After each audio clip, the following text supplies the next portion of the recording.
নমস্কাৰ প্ৰথমতে সকলোকে অম্বুবাচীৰ শুভেচ্ছা জনালোঁ আৰু কৈলাশপতি কেদাৰনাথ বাবাৰ ওচৰলৈ যোৱা এই সুন্দৰ সময়খিনি আপোনালোকৰ ওচৰত আৰম্ভণিৰ পৰা শেষলৈকে শ্বেয়াৰ কৰিবলৈ এই ভিডিঅ'টো আগবঢ়ালোঁ। আপোনালোকে চাই যাওক। এয়া হৈছে হৰিদ্বাৰ। আমি গৈ আছোঁ গংগা মাৰ দৰ্শনৰ কাৰণে। হৰিদ্বাৰ নাম যাৰ হৰিদ্বাৰ, সঁচাকৈ নাম যেনেকুৱা অনুভৱো তেনেকুৱাই হ'ল আমাৰ। আমি গৈ পাইছিলোঁ যিহেতু 12 মে' সেইদিনা আছিলে বুদ্ধ পূৰ্ণিমা আৰু নভবাকৈ আমি গংগা দৰ্শনৰ কাৰণে সন্ধিয়া সময়ত ওলাই গৈছিলোঁ।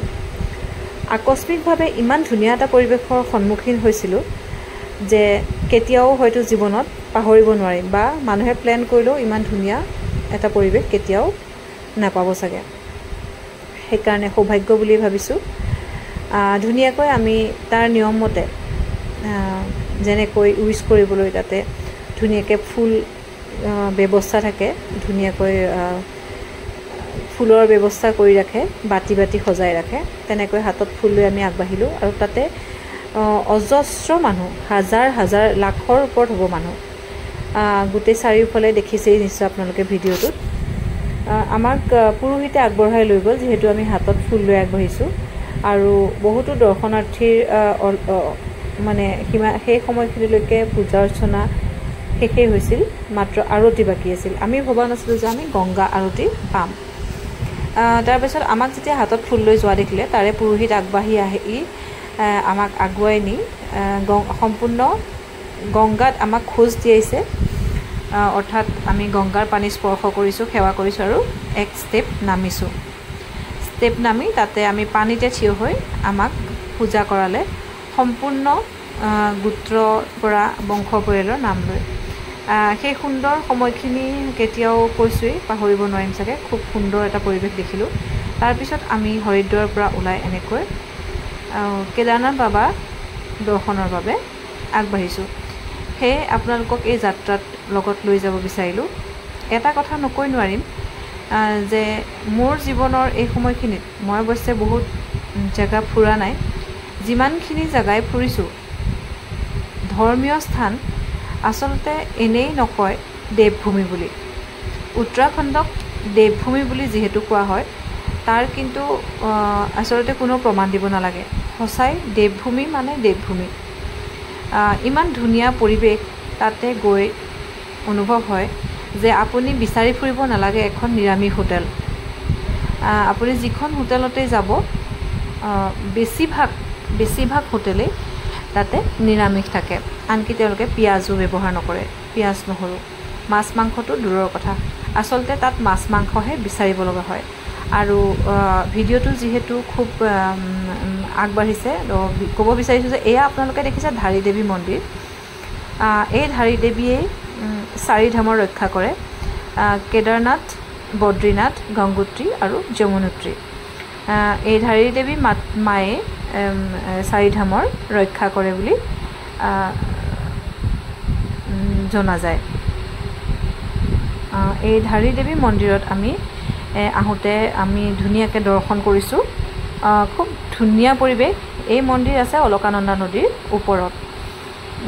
এতিয়া আমি গৈ আছোঁ আগবাঢ়ি কেদাৰনাথৰ ফালে। আৰু এই ৰাস্তা আপোনালোকে দেখা পাইছে টোপাল টোপাল বৰষুণ গাড়ীত। আৰু যিজন ব্যক্তিয়ে আমাক আচলতে লৈ গৈছে, সেই ব্যক্তিজন আমাৰ আচলতে বহুত আমি সৌভাগ্যৱান, কাৰণ খুব এজন ভাল মানুহ আমি পাইছোঁ। খুব ধুনীয়াকৈ তেওঁ আমাক সকলো পৰিদৰ্শন কৰাইছে।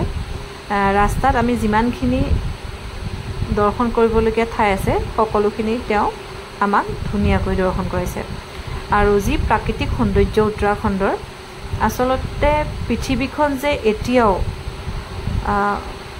নিজৰ জেগাত স্থিৰ হৈ আছে এনেকুৱা কিছুমান ঠাইৰ কাৰণে।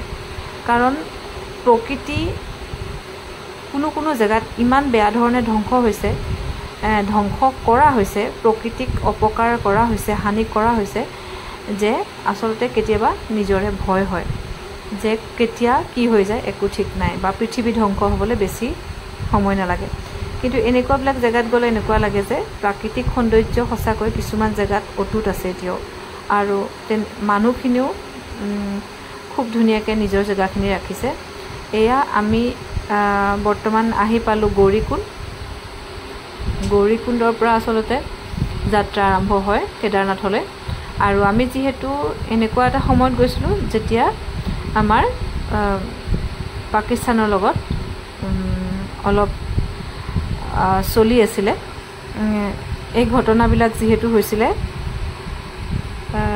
ঠিক সেইখিনি সময়তে আমি গৈছিলোঁ ঠিক যুদ্ধ হ'ব বুলি মানুহে বহুত কৈছিলে যাবলৈও মানা কৰিছিলে গতিকে চেকিং বা এনেকুৱা ধৰণৰ কিছুমান ফৰ্মেলিটিজ বেছি আছিলে সেইখিনি সময়ত কিছুমান ক্ষেত্ৰত আমি আগৰ সোনকালে গৈ ভাল কৰিছিলোঁ আৰু কিছুমান ক্ষেত্ৰত অকণমান বাধাও পাইছিলোঁ যেনে কৈছোঁ নহয় 3-4টা জেগাত আমাক বহুত কিবা কিবি চেকিং কৰিছিলে ডকুমেণ্টছ বা ৰেজিষ্টাৰ কৰা হৈছে নে নাই স্বাস্থ্য পৰীক্ষাটো থাকেই বা বহুত সময় লাইনত ৰখোৱা হৈছিলে গতিকে যদিও আমি হোটেলত পৰা সোনকালে ওলাইছিলোঁ ৰাতিপুৱা কিন্তু আমি যাত্ৰা আৰম্ভ কৰিছিলোঁ প্ৰায় 10টা বজাত ৰাতিপুৱা 10টা বজাৰ পৰা ওলাইছিলোঁ ঠিক 4টা বজাত আৰু 10টা বজাৰ পৰা যাত্ৰা আৰম্ভ কৰি এয়া আমি যাত্ৰাৰ মাজত কাৰণ যোৱাসকলে জানে নোযোৱাসকলক বস্তুখিনি দেখাব মন যায় যেহেতু মই প্ৰথমেই গৈছোঁ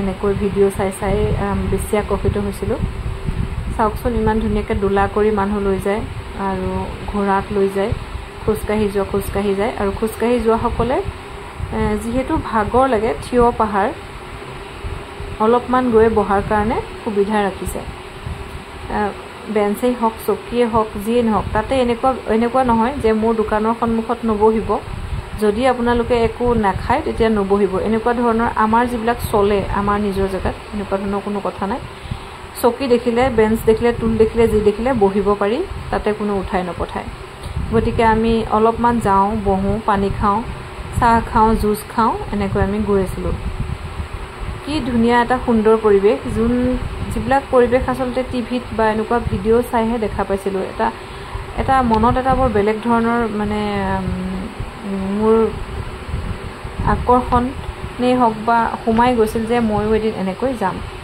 এনেকৈ গৈ আছিলোঁ এইটো হৈছে খুব ধুনীয়া এটা ডাঙৰ জলপ্ৰপাত এইখিনি সময়তে মই বহুত সময় ৰখিব লগা হ'ল কিয়নো আমি 4জন সদস্যৰে 3জন আগত গুচি আহিলোঁ একজন পিছত থাকি আহিছিলে তেখেতৰ কাৰণে ৰখোতে মই ইয়াত প্ৰায় 2.5 ঘণ্টা সময় এই জেগাখিনিত ৰখিছিলোঁ আৰু এই প্ৰাকৃতিক সৌন্দৰ্য খুব ধুনীয়া আছিলে বহুত বেছি ঠাণ্ডা আছিলে অৱশ্যে তাৰপিছত ইয়াৰ পিছদিনা ৰাতিপুৱা আমি পাইছিলোঁহি পিছদিনা ৰাতিপুৱা হ'ল মানে আমি ৰাস্তাত এক ৰাতি ৰেষ্ট কৰিব লগা হ'ল বা 4 ঘণ্টামান আমাৰ পৰিয়ালটো মই আৰু মোৰ হাজবেণ্ড আৰু মোৰ কলিগৰ হাজবেণ্ড কণ্টিনিউ গৈ পেলাই তেওঁলোকে কেম্পত থাকিলেগৈ ৰাতি সেইখিনি কৈ মই এটা ভিডিঅ' আগতে বনাইছিলোঁৱে কিন্তু এতিয়া এই প্ৰাকৃতিক সৌন্দৰ্য এইখিনি চাওক এই যে মহাদেৱ যে আছে তাতে এই পৰিৱেশখিনি দেখিলেই অনুভৱ হয় আৰু যে ইমান কষ্ট কৰি মানুহবিলাক যে যায় 8 ঘণ্টা 10 ঘণ্টা 12 ঘণ্টা আমাকতো 16 ঘণ্টা মানে লাগিছে চাগে গতিকে যায় এই সৌন্দৰ্যখিনি দেখিলে এই জাগাখিনি পালে আচলতে সকলো দুখ দূৰ হৈ যায় আৰু এতিয়া আপোনালোকে স্ক্ৰীনত দেখিছে এয়া মই মন্দিৰৰ সন্মুখত সৌভাগ্য বুলিয়ে ক'ম নে দুৰ্ভাগ্য বুলিয়ে ক'ম আমি মন্দিৰ দৰ্শনৰ সময় পাইছিলোঁ আবেলি 3টা বজাত 3টা বজাত আমি আহিছিলোঁ কিন্তু এনেকুৱা ধৰণৰ খুব বৰষুণ দি আছিল আৰু তামাম বহুত দীঘলীয়া লাইন আছিল দেখিছে আপোনালোকে চাগে আমি সেইকাৰণে ৰাতি এটা স্পেচিয়েল পূজাৰ পেকেজ লৈ ৰাতি পূজা কৰা হ'ল আৰু এইবিলাক হৈছে কেম্প মন্দিৰৰ চাৰিওফালে থকা দূৰ দূৰণিৰ পৰা যোৱা দৰ্শনাৰ্থীসকলৰ বাবে এইখিনি সুবিধা কৰা হৈছে সকলো সুবিধাই পোৱা যায় তাতে হোটেল আগতীয়াকৈ বুক কৰিব লাগিব বুলি কথা নাই তাতে এভেইলেবল টেণ্ট পায় কিন্তু কম মানে বহুখিনি বস্তু এডজাষ্ট কৰিব লগা হয় সেইটোৱে কথা এয়া চাওক ৰাতিৰ পৰিৱেশ ৰাতি 12টা 12:30 এনেকুৱা সময়ত আমি গৈছিলোঁ তেতিয়া ভিৰো কম আছিলে, বৰষুণো নাই, আৰু আমি কৈছোঁ স্পেচিয়েল পেকেজৰ পূজা আমি লৈছিলোঁ। সেইখিনি সময়ত আমি পূজা কৰিলোঁ, 2:30-2:30 আমি ঘূৰি আহিছিলোঁ পূজা শেষ কৰি। বাকী ইমান সৰু বা শ্বৰ্ট ভিডিঅ'টোত মানে ইমান কথা ক'বলৈ সুবিধা নহয়। আচলতে বেছি ভিডিঅ' বা ফটো উঠাৰ কাৰণে আমি সুবিধা নাপালোঁ, কাৰণ বহুত বৰষুণ হৈ আছিলে দিনৰ ভাগত। ৰাতিৰ ভাগত যিকণ কৰিলোঁ এইখিনিয়ে হয়, আৰু যিহেতু পূজা বুলি কথা এটা আছে, মন্দিৰত গৈছোঁ যিহেতু, বেছি মোবাইল উলিয়াই পেলাই ইমান ৰেকৰ্ড কৰি থাকিব নোৱাৰি। যিখিনি কৰিলোঁ আপোনালোকক দেখাবলৈ চেষ্টা কৰিলোঁ। তাতে কিন্তু বহুখিনি অসুবিধাৰ সন্মুখীন হৈছিলোঁ, বহুখিনি অসুবিধা। এই অসুবিধাখিনি মোৰ এটা এটাকৈ ক'বলৈ মন আছিলে। ভৱিষ্যতে এনেকুৱা ধৰণৰ ভিডিঅ' বনাই আপোনালোকক জনাম বাৰু। ধন্যবাদ।